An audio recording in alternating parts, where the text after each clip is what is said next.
else. Yeah. We've been having a few requests in the clinic lately to talk about men particularly when it comes to mental health, because men are more likely to just keep on working, to avoid talking about their feelings, to avoid trying to own that something's wrong, and they sort of then self-medicate, whether it's cigarettes or whether it's alcohol or whether it's, you know, getting... Well, I know women do talk amongst themselves. Yeah.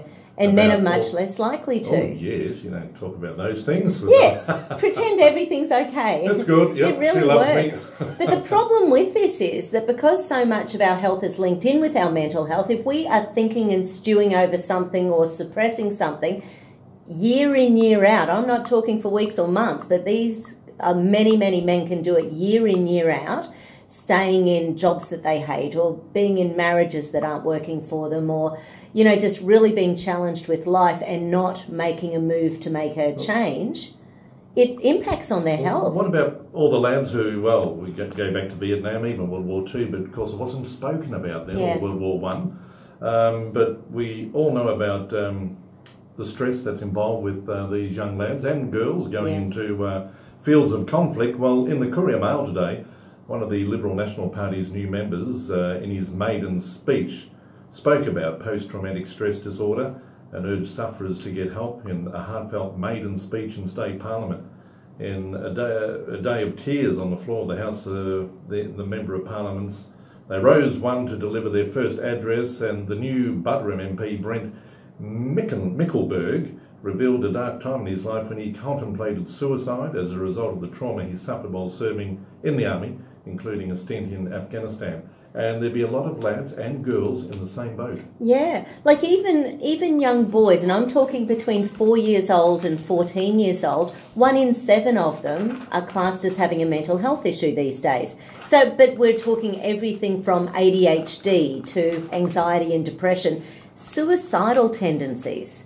You know, it's something, once again, it's hard to get people to talk about, but if someone is thinking that seriously about the fact that their life is not, it's not going the way they want and they simply can't see a way out, their brain really does start to get to that space where they don't have a solution. So they've got to start, I believe that there's a lot of men's groups out there. I think they're really powerful. Our acupuncturist, Rob, he's part of a men's group, and I'll get him... What about the men's shed? That's absolutely. Very good, where the boys can get together and discuss whatever, footy, cricket, plan to have a beer later in the day. Yeah. You've got to have a chat. And they're often doing something, aren't they? They're often building something or creating something. You know, they do stuff at the men's shed that firstly makes them feel like a man, so that's a good thing. But because they're there building friendships, it does become easier just to chat about. What's that song, I Feel Like a Woman? Aretha We need the same one for a man, you reckon? Yeah, maybe I can come up with that one. Also in the paper today,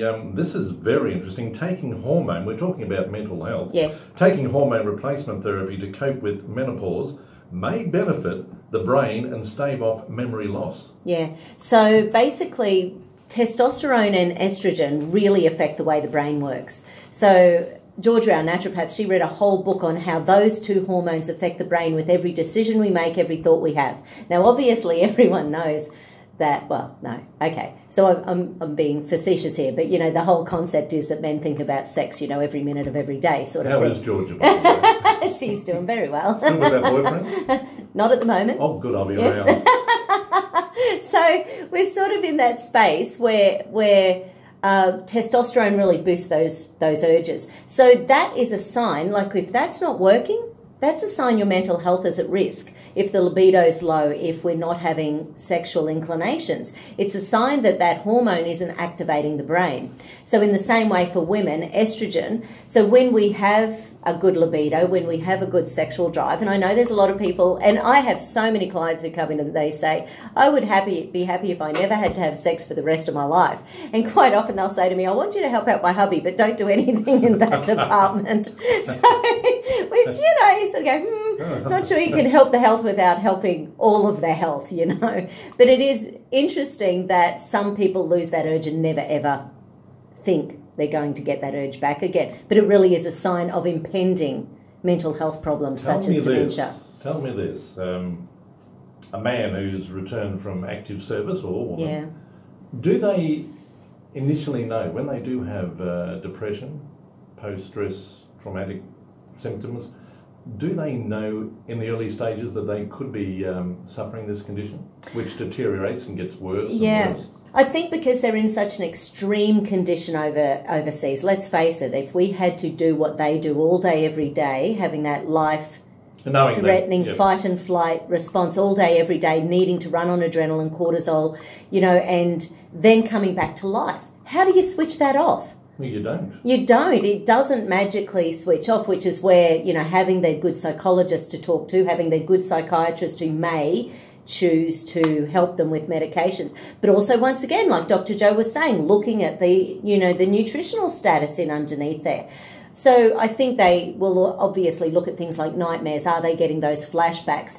Are they not able to get out of bed in the morning? Are they jumping at the I was chatting to my brother the other day. He's an ex-Vietnam vet, and Graham of Currabee would be fully in agreement with this. When he finished his 2 years, he's a national serviceman, did his year in Vietnam. Yeah. Basically, he was home, a couple of weeks left in the army doing nothing, and then basically demobbed.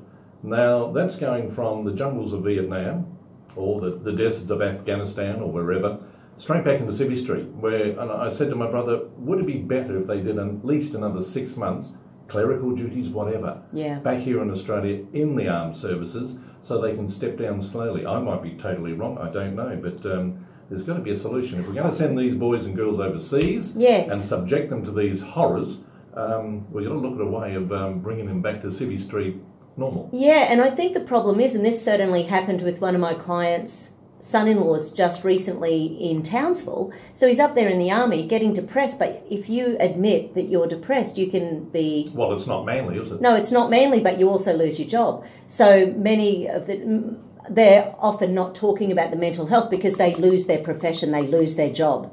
Because you can't be in the armed forces if you've got depression, because you're not going to be You won't perform, you could crack at the wrong time. Exactly. Yeah. So therefore, there's a real fear of losing income, and how do you support your family again? And that's huge when it comes to mental health. Yeah. Massive. Well, there's enough pressure in a normal job, not this one, but in normal jobs, enough pressure. If you lost your job, you think, well, I've got the kids to feed, I've got the rent to pay or the mortgage to pay off.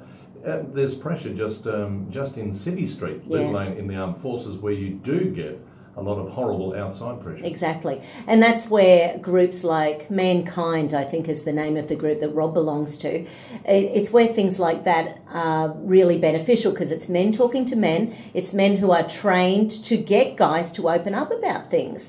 So it happens slowly, it's not something that people are pushed into a situation where they don't want to do something, but slowly but surely it's building that camaraderie between men and allowing that discussion not to be so scary in a situation where you're not going to lose your job, and I think that's the scary thing, isn't it?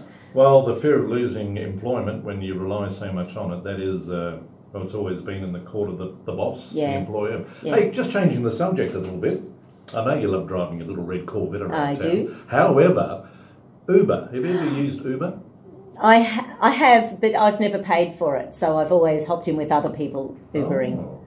One of those people, I've got a friend like that. No, it's like I'll take a taxi somewhere and they'll pay for the Uber home sort of thing. Would you hop in a driverless Oh Uber my car? Goodness, that was terrible, wasn't it? Well, that poor person was killed, and now it's come out, the scientists, the technicians, the designers, and say, well, there will be loss of life until we perfect the whole system.